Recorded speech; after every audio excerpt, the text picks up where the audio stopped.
Com a engenheira ambiental Flávia Leal, você vai ver agora algumas orientações sobre como o produtor deve fazer para a destinação correta daqueles resíduos líquidos da sua propriedade.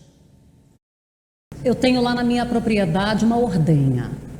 E aí tem que lavar a ordenha diariamente, tudo para onde tem que ser conduzido toda aquela, vamos dizer, todo aquele lixo, todas as fezes, o esterco do gado. Bom, em toda unidade de produção animal, seja de gado, de bovino, de aves, a gente vai ter a geração desse esterco, né? São fezes e urinas ali do animal que ficam naquele espaço confinado. Então, o primeiro passo que a gente tem que pensar é que esse espaço tem que estar totalmente impermeabilizado. Ele tem que estar impermeabilizado com um sistema de controle de poluição, com canaletas, direcionando todo esse efluente, esse resíduo líquido, para uma unidade de tratamento. Essa unidade de tratamento pode estar na forma de um tanque, pode estar na forma de uma lagoa.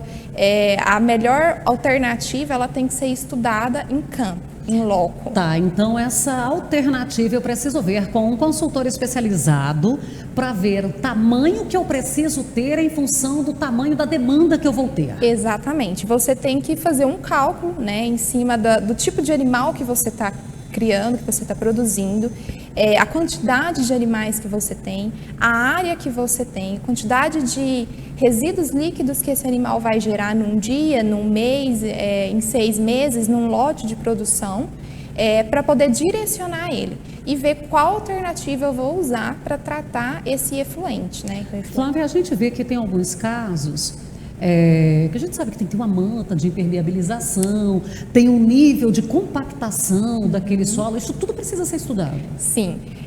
Uma das opções do tratamento desse efluente, por exemplo, são lagoas aeróbias ou anaeróbias, né? Biodigestores, por exemplo. E eles são, então, os efluentes vão ser direcionados para um tanque, para essas lagoas.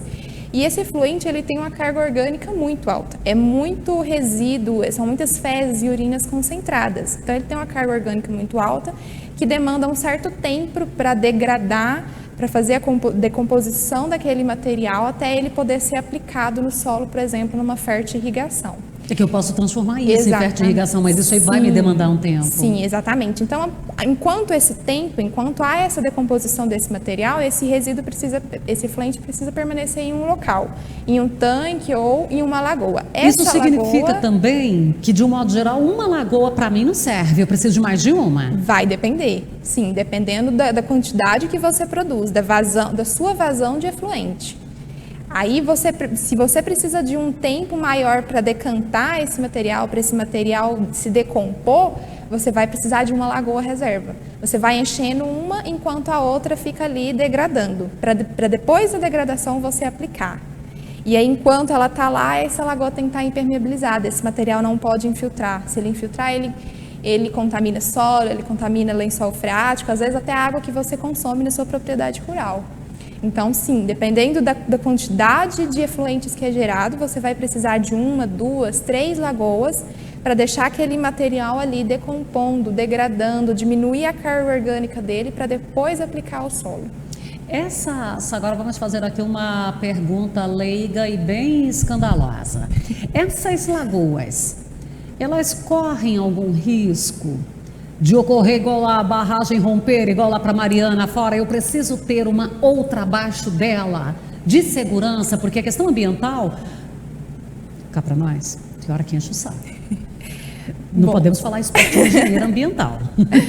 Bom, o que a gente vê nas propriedades hoje, não há a necessidade de uma segunda barragem. Certo. Desde que a primeira barragem seja feita dentro de todos os padrões técnicos. Então, tem tudo isso. A compactação do solo, a utilização de uma membrana, de uma geomembrana, né?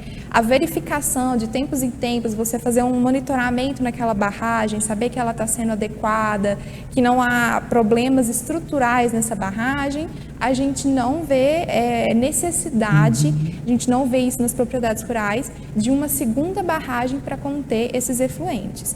Até pela própria quantidade que é gerada, pelo fato de eventualmente você vai tirar esse efluente e aplicar ele em algum solo, né, na pastagem. Ou seja, você vai, de tempos em tempos, vai baixar o volume. Exatamente. Então, não vai ter aquela pressão na barragem para fazer ela estourar. Mas caso haja um rompimento dessa barragem e esse efluente chegue no corpo hídrico ou se acumule em algum ponto, a gente tem um dano ambiental muito grande. Então a gente tem que fazer de tudo para evitar isso. E com esse acompanhamento da estrutura da barragem, eu consigo manter isso aí. Sim, há diversas formas, diversas técnicas da gente acompanhar essa estrutura. E ter uma presença de um profissional é importante, de alguém que entenda do que está fazendo. Fundamental. A presença de um profissional qualificado, ela vai da etapa desde da estruturação, do galpão, dos projetos, né, de montar todo esse sistema de controle de poluição, de acompanhar ali a geração, se a capacidade da lagoa está sendo suficiente, até a parte que a gente aplica esse efluente no solo, no campo, se a gente não está aplicando efluente demais no campo, né, não está contaminando o solo, a verificação da estrutura da barragem, de todo o sistema de controle de poluição. A presença do profissional, você vê, muita coisa para ser avaliada, né, então ela é fundamental. E naturalmente que quando você tem um profissional atestando você também está resguardado, especialmente pela legislação.